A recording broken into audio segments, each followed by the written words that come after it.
This is the examination of the hidden human condition. You're listening to the Hidden Killers Podcast. This is the Hidden Killers Podcast with Tony Brueski. We are digging into the Rex Heuermann case as it continues to develop. Shavaun Scott, author and psychotherapist, is with us to discuss the mind of this alleged madman. I want to ask this question first. It's something I've been meaning to ask since this story broke. He's an architect. Architects usually make an okay living. I don't know what his case was, but at the very least, his home was in utter disrepair. Not exactly the home of a proud architect. What does that initially tell us, just seeing that kind of contradiction in what he does and how he holds his home life about him? Yeah, I think we need to pay attention to all these, we might look at them as more subtle signs of something being off. And yeah, that's a red flag. It doesn't all add up, because certainly he had to be making a pretty good living. And to stay or go back and return to the home he was born in, this was his mother's house. And I can see maybe somebody doing that if they wanted to remodel it and, do something wonderful. But clearly, that was not his interest. So his passions were elsewhere, I guess we could say. And it is kind of a red flag of things that were off. And probably as we get to know more and more about him over time, we'll learn that there were other things that were off as well. What does that say to us at all? You had mentioned this was the home that he was born in. This was his mother's house. And this happens quite often where a home stays in the family. Sometimes the kids move in, things like that. Yeah. Is it as innocent as that with Rex Heuermann? It's hard to say. Yeah, it's hard to say. It would be interesting to talk with his wife at this point and get her take on all of it.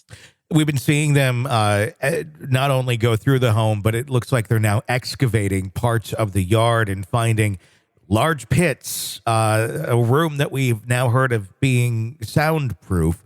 The thing that a lot of people will go to on this is, how did no one else in this home realize what was going on or see a red flag? Or did they? But not in a sense of, we think dad or husband's off killing people, but he's just kind of eccentric. And I mean, is this something where they were probably aware of more, but they were conditioned to believe otherwise? It's quite possible that dad is just quirky, or dad has his way of doing things, or dad keeps the room with all the guns locked for safety purposes. It's almost never the case that a partner or the children realize what a serial killer is doing. I have seen some things online where people are saying, oh, but the wife should have known. She must have known about all his porn and his interests. Believe me, women don't usually know about that. And passwords in the computer, it's password protected. Wives are typically not going through the computer information that their husband has stored. So it would not surprise me at all that the family thought he was a bit unusual or quirky, but they had no clue about his real dark side here, because serial killers typically keep that very walled off. Mm-hmm. They don't talk about it, unlike other kinds of killers. Mass killers will often leak, in advance, meaning the school shooter type guys, they'll even posting online sometimes, I'm going to be the next school shooter. But that's not the case with serial killers. They are very compartmentalized, and they don't let anybody know about what they're interested in. How might have his life experiences molded him, if he is the guy?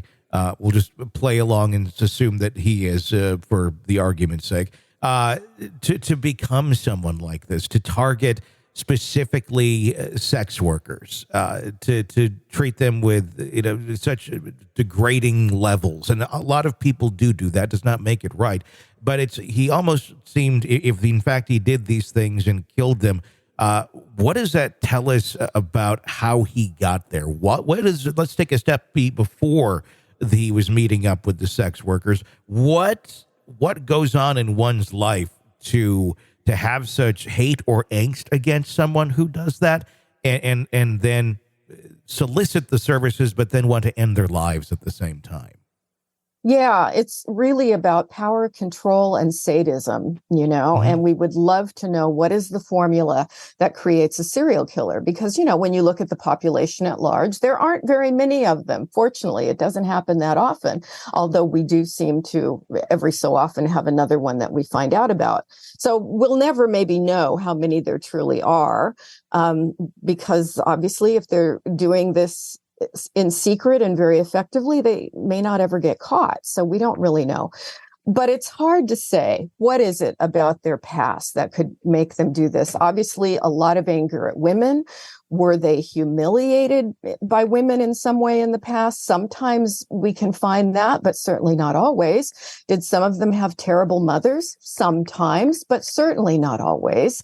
I don't even know if the majority of time we can say that. And you'll hear a lot of people try to come up with a theory to explain it, looking at something in their background, but it's really hard to find commonalities that are consistent among all of them. So I think on this kind of person in particular, we fall back on, we need to do more research, and there's a lot we don't know yet. We do know that the fantasies typically start, violent sexual fantasies typically start very early in adolescence, or even sooner than that in some cases. And these are fantasies that they've had for many, many years. It's sort of like a script that they're following, and they keep killing because they're trying to find the perfect victim and have the perfect scenario that fits their fantasy. And that's why they keep repeating it. You're locked into the Hidden Killers podcast. Want more? Start binging on all of our true crime podcasts right now through Apple Podcasts, and get an ad-free experience when you sign up to be a True Crime Today Premium Plus member, exclusively on Apple Podcasts. More of the Hidden Killers podcast, dropping soon. Press subscribe now.